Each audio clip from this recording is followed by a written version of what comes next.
In this video, we are going to fix Microsoft Store error code 0x80070015. So without any further ado, let's get started. The first solution that you can do is that you need to restart or set J Microsoft Store install service into automatic. So by that, press Windows key and R key together, and in that way, you'd be able to open this small window called Run. Here, please type for services.msc and then click on the OK button.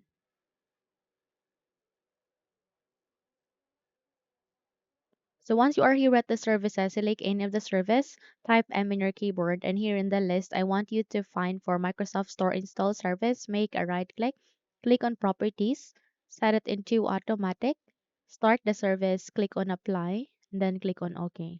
Once done, navigate here at the upper left side, click on restart the service. Wait until this would be done, and once you have successfully restarted the Microsoft Store install service, I want you to check if the error has been fixed. However, if not, then proceed to the next solution, and that is to disable or uninstall third-party antivirus. So if you have an antivirus program that is running in your computer, I want you to disable or uninstall that. Once you have do it, you need to check if the error has been fixed, okay?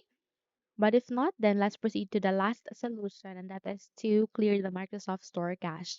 Press Windows key and R key together. In that way, you'd be able to bring up this small window called Run. Here, please type for wsreset.exe and then click on the OK button. After that, you'll get to see this blank window. All you need to do is you need to wait until you'll be able to complete this process, okay? That's it. If you found this video helpful, then kindly like and subscribe. You may also click or turn on the notification bell so that you will be notified for more upcoming tutorials. Thank you and have a good day.